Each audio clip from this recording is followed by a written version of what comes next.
We like spending time with each other. So whether life is good or bad, as long as we're with each other, we can make the best out of it. Like, we can have fun doing absolutely nothing.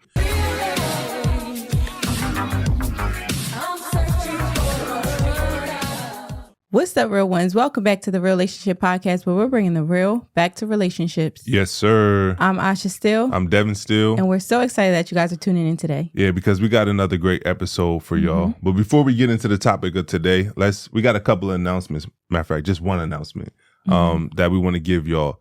Over the past couple of weeks, me and Asha have really been working to try to provide you guys with resources that you can use in order to boost or sustain your relationship or marriage satisfaction and stability. And we came up with a marriage health assessment, which is basically teaching you just how healthy, or showing you just how healthy your marriage is. Because oftentimes we go through life, as we talked about on episodes before, where one day everything is good, and then a couple of years down the road or a month down the road, we wake up and we look like, yo, what happened? We used to be best friends. We used to get along. We used to do everything together. Now we barely even communicate. And oftentimes that happens because we're not measuring the health of our marriage, the health of our relationship. And whatever is measured can be controlled, can be managed. If you're not measuring the health of your marriage, you can't really manage your marriage, and it can get out of control. So we developed something called a marriage health assessment, where you go and take a 16-question assessment, and it provides you a marriage health score, which is a number between 0 and 69. Those of you who score 48 or above means that you're in a pretty healthy relationship. If you're not at a 69, that means that you still have room that you can improve. But those of you that score 47 or below is what is called a distress relationship, or a distress marriage, which means you got to start putting in the work to correct where you're at in your relationship. But the point is it gives you a picture of where you're at today and what you need to work on moving forward. So if you're interested in taking this assessment, you can visit marriagehealthassessment.com. Again, it's free. All the results are confidential, so you can take this knowing that nobody else is going to know where you're at in your relationship, but it gives you and your partner, like I said, a sound picture of where your relationship is at today and what improvements you can make. Yeah.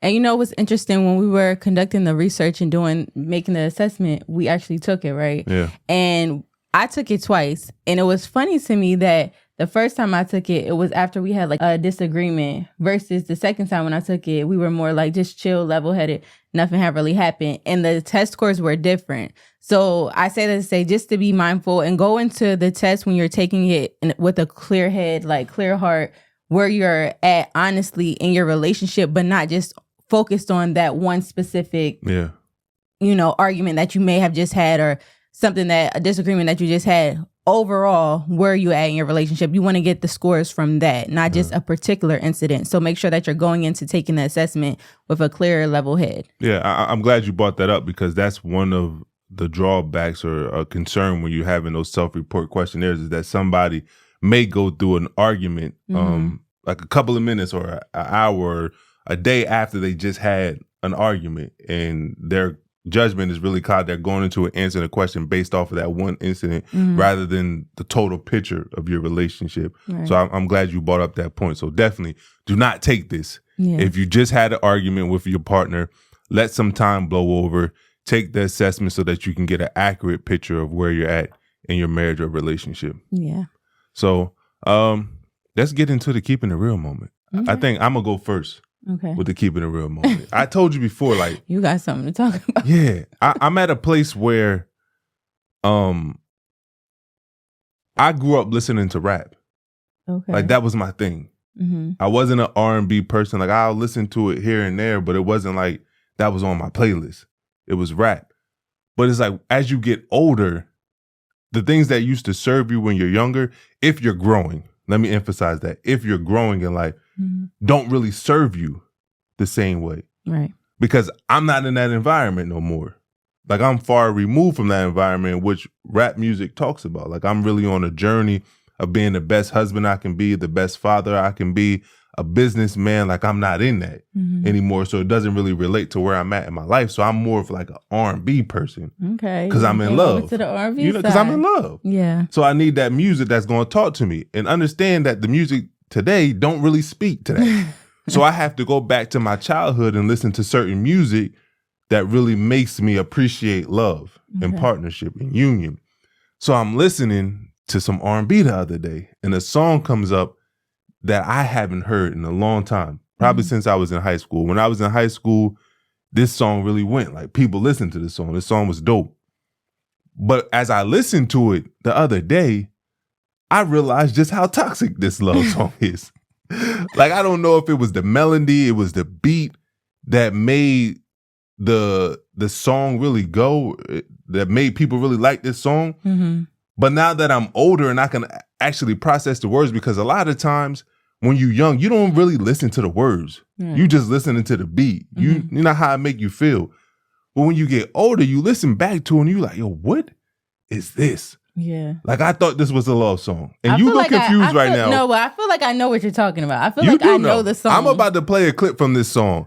And I want y'all to hear out here how toxic this love song is. But the song is fire. It's toxic fire, but it's fire. So I'm going to play a clip from it real quick. But one thing that I do know is every time you scream at me, I want to kiss you. When you put your hands on me, I want to touch you. When we get to argue, what? Just gotta kiss you. What? I don't know why you like that, but you're just so damn sexy. When you're mad, baby, don't think I don't. Do you hear that? That definitely was the song when we were That was the song when we was growing up. But now that I'm older and I listen to these lyrics, it's like, yo, this is crazy. We really thought that this was a love song. Yeah, I think, like you said, because the beat and you're not really listening to the lyrics, you just listen to the melody. So it's like catchy and you just like singing it. But I do that a lot of times when I listen to songs, not just like toxic, but like you're listening to something, you're singing a song, you like, what did I just say? Like, rewind that. Hold on. all Let me night hit this. used to play fight. Wait a minute. Okay.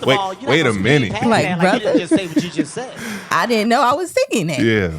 But I think that's what you do a lot. Like, you're listening to a song and it's just like the beat is catchy, the melody, you just going with it, and then you just like, oh, that lyric, that's a little bit messy. It was crazy. I was just thinking about this the other day, and I was like, I want to talk about this on a podcast because we want to know, what is the most toxic love song that you have ever heard? One that you actually enjoyed listening to, but as you got older and you sat back, you like, wait a minute.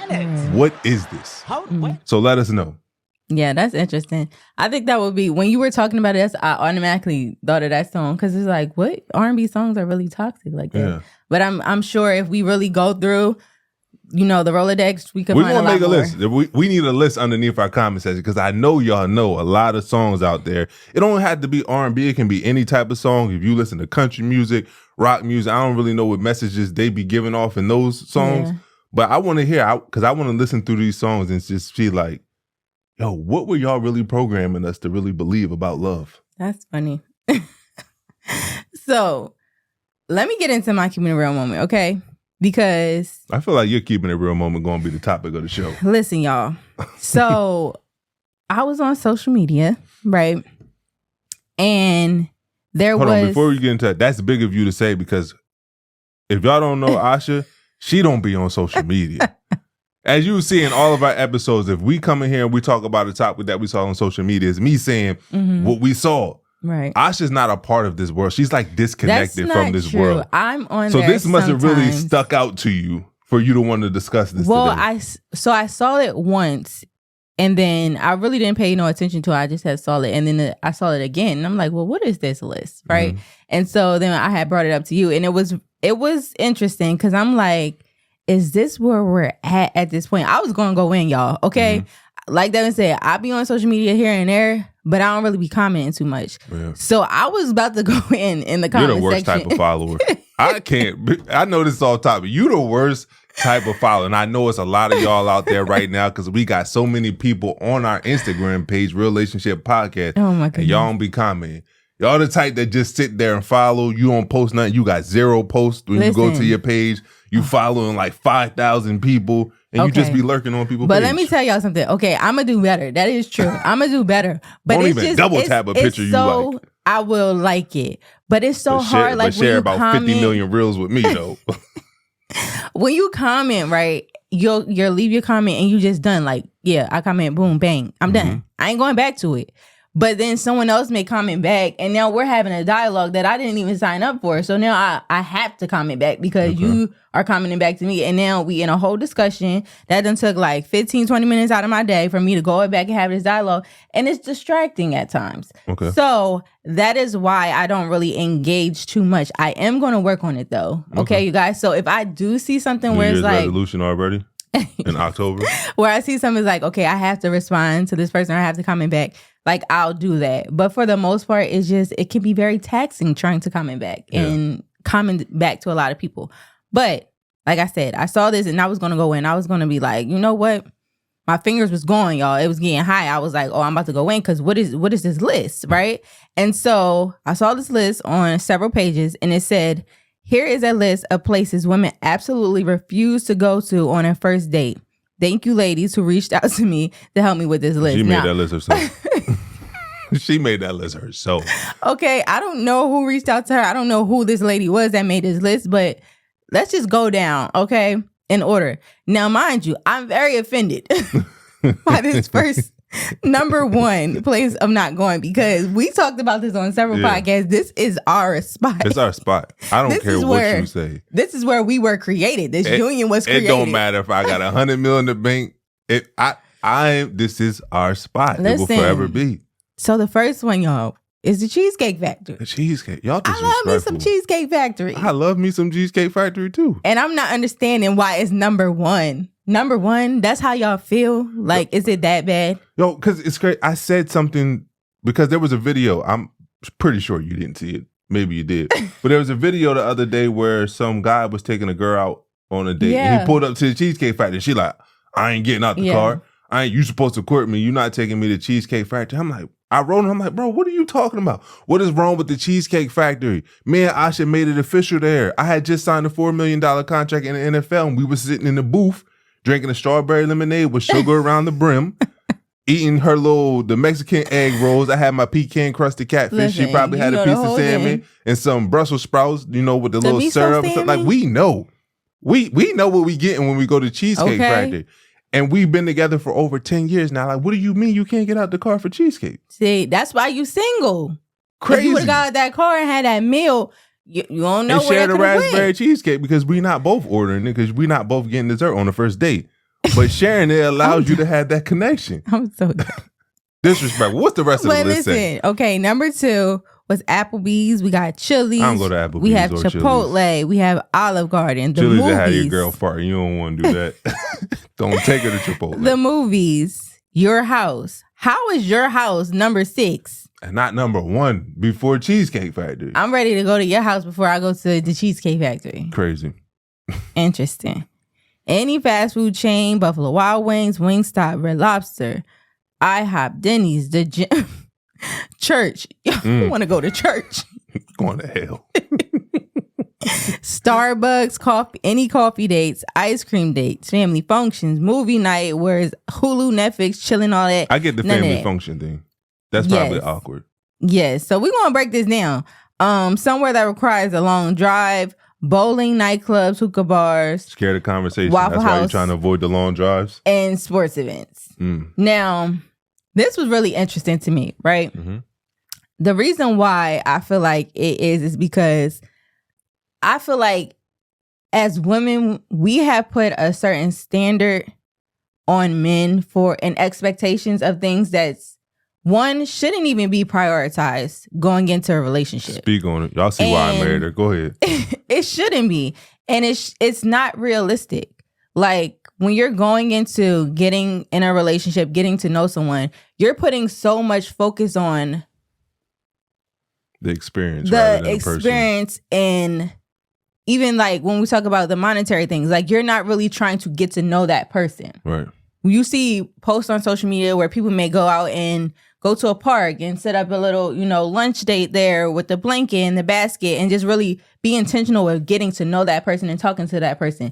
That's something that you may have spent $20 on, but it could be a very beautiful romantic experience or date with that person that can lead to a long-lasting relationship. I feel like when you have the state of mind where I'm going in expecting that you're supposed to take me to this 5-star restaurant, we're supposed to be going on vacation, you're supposed to buy me this bag, these shoes, this, that, and the third, you're already setting, one, an unrealistic expectation, but two, nobody is really going to entertain that because now you're showing me that you really don't have any substance. You're just looking for someone to do something for you that you probably can't do for yourself. And that's the problem that I feel like comes along with these lists.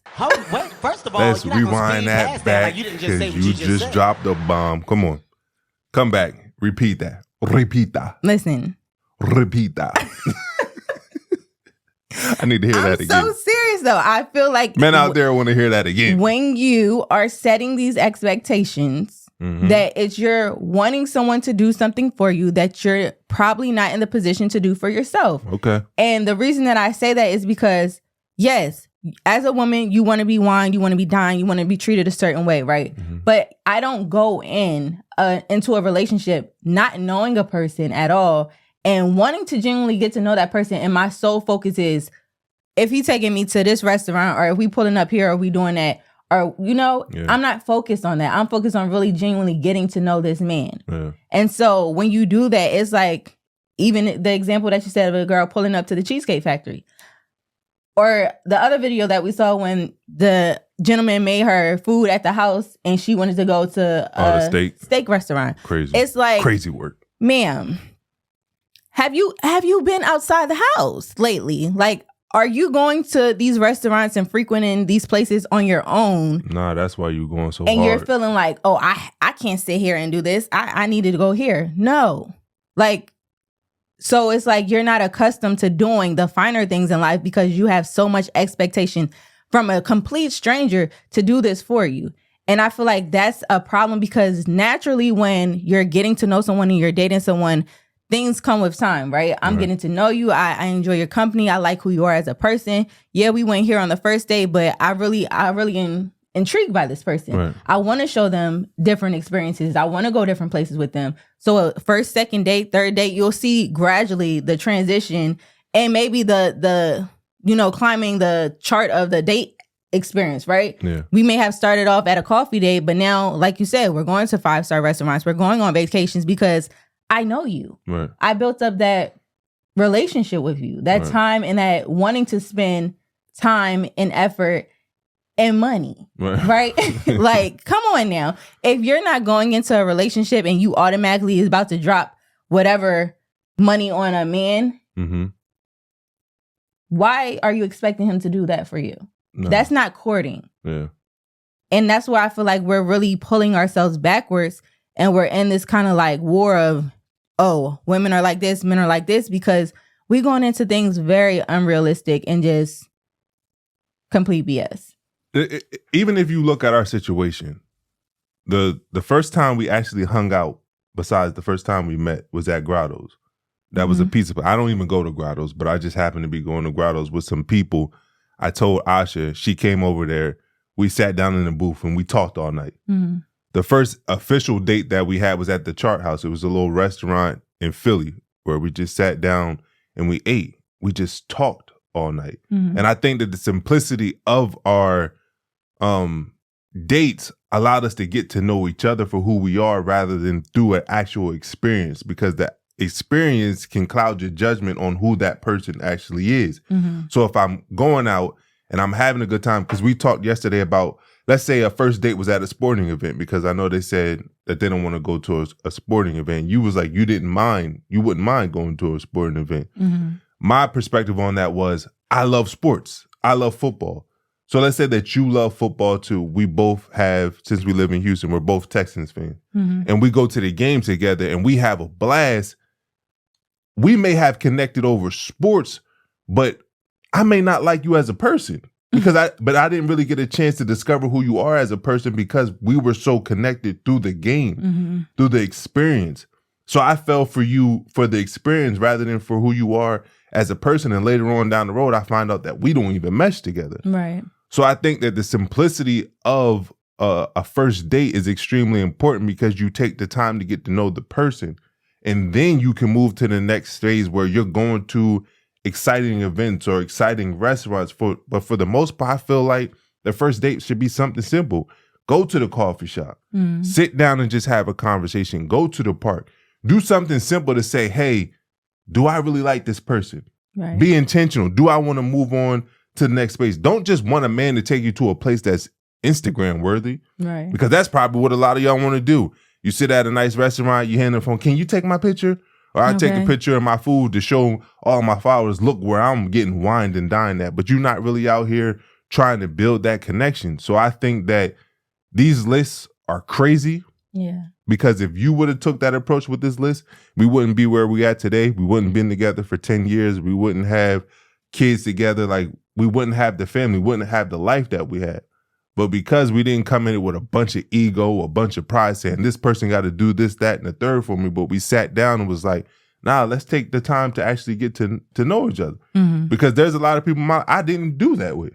Right. But the fact that I did that with you allowed us to really build a strong connection and a deeper friendship that has allowed us to really endure the tough times that we've been through, but it also reminded us to savor the good times that we've been through. Yeah.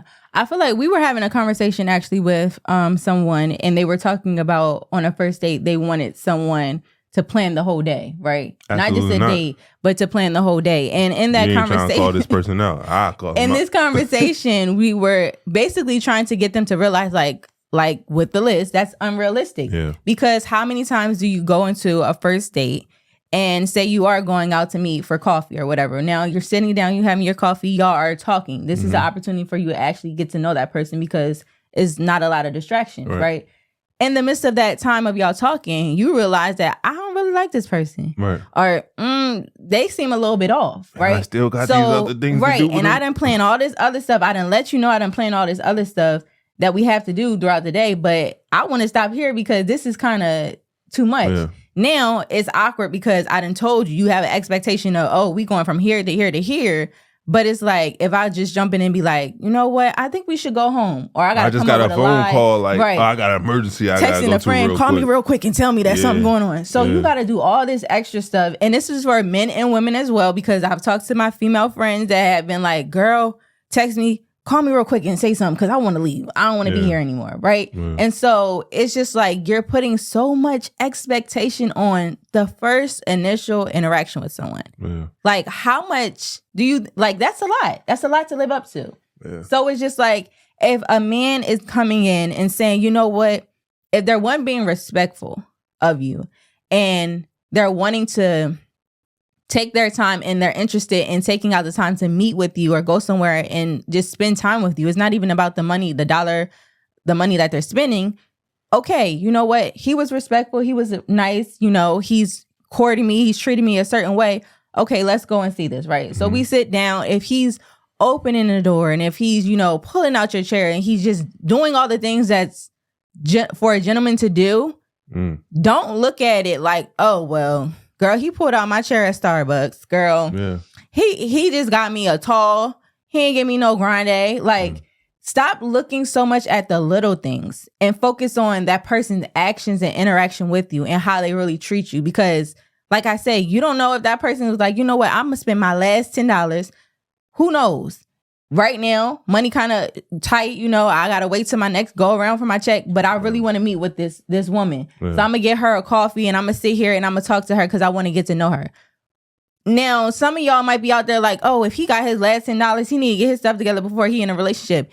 And that, too, is a problem because we're so focused on what that person has going on for them, what as far as their money, monetarily, the things that they're doing in their life, instead of getting to know that individual. You know, maybe he's transitioning from one job to another. Maybe she's moving from this state to another. Maybe they're a student. But if you're so blinded by things that don't have any substance or that's not really important, you don't really get to see that person for who they are. And so that's why I felt like, oh, I wanted to go in with this list because it's just like we talked to so many individuals from a wide age range that are like, dating is so hard. I can't do it right now. I don't know how y'all do this dating scene. it ain't men out here, it ain't women out here. It's just a mess, right? And then when you really start to unpack and talk and have in-depth conversations with those individuals, like, well, why is it this way? Well, what are you doing? Well, what are these people doing? You start to peel back the onion and realize, you know what? It's a lot of things that you're doing and contributing. It's a lot of things that other people may be contributing that's very unimportant and don't really matter and doesn't really contribute to building a healthy relationship with someone. And so once you realize that all of that is really not things of substance or things that's not important to think about when you're going in a relationship, now you can change and shift your perspective and prioritize what really is important in building a relationship. Yeah. I think even when you go back to when people talk about the dating pool and how terrible it is, but then you see lists like this, if people had the same expectations for themselves that they have for other people, I think there would be more matches made. Yeah. But we're expecting other people to do more for us that, number one, we probably don't do for ourselves. We probably don't treat ourselves as good as we want another person to treat us. Mm-hmm. We don't take ourselves to certain restaurants that we're expecting other people to take us to.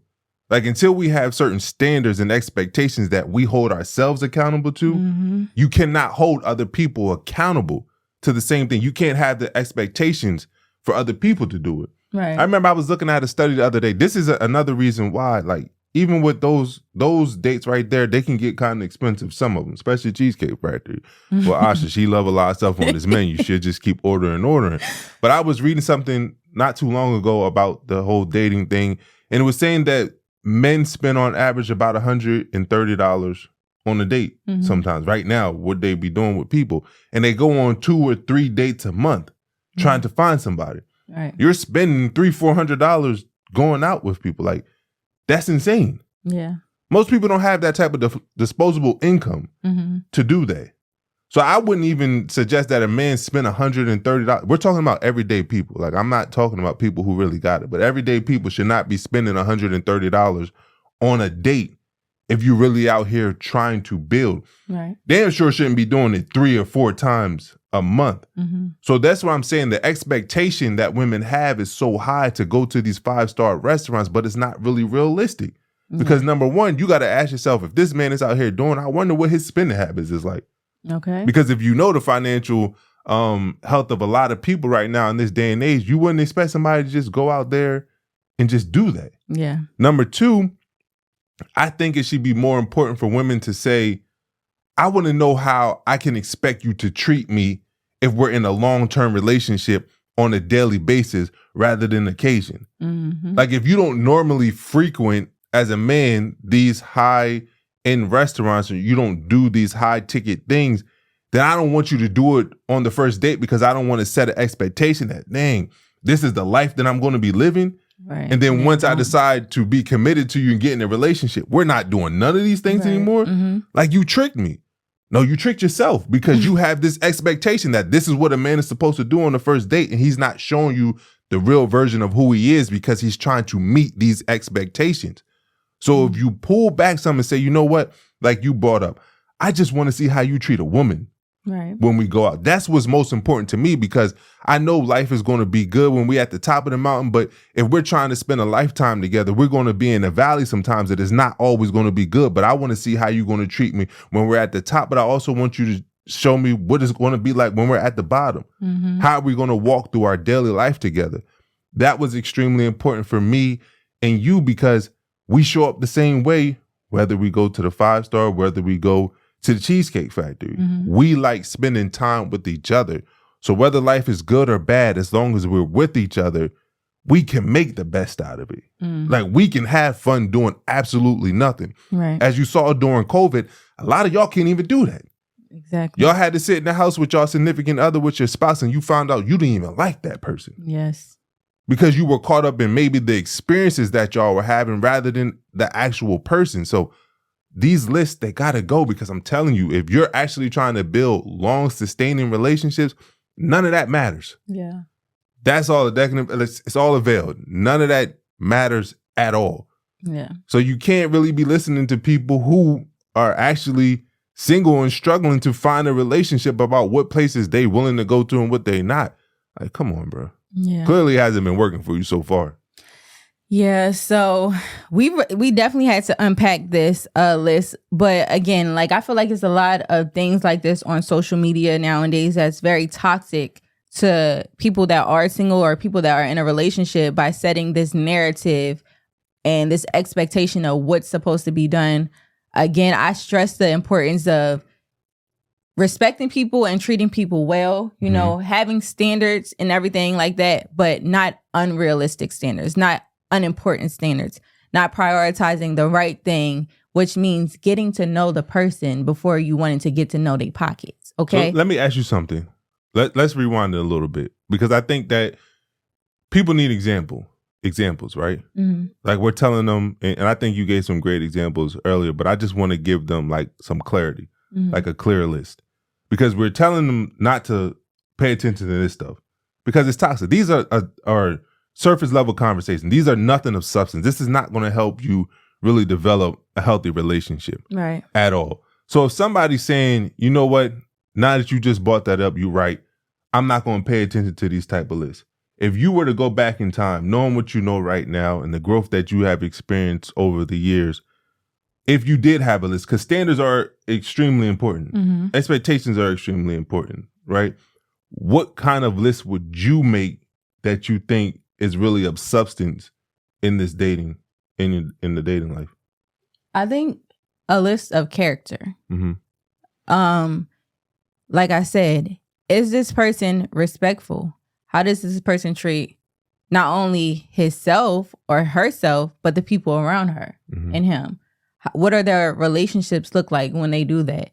For me, it's big. Like I said, if you're wanting to be courted and wanting to be treated a certain way, if we're going out to eat, is he opening the doors? Is he pulling out my chair? Like, is he doing just the little things? Like, that don't cost nothing, but it shows that you're being kind and gentle and patient and loving with me, you know? Yeah. That's what, as a woman, I would think most of us are looking for. What about, let's say that y'all both drove to the place in separate cars. How important is it for him to call you to make sure you made it home or you made it to your next destination? That's important. Walking me to my car, making sure that I get to where I need to get to safely. Calling and check. Oh, I just wanted to check in. Not texting me. Call me. Oh, I just wanted to make sure, you know, I had a great night with you. Want to make sure that you got home safely. I look forward to doing it again. It's like, nah.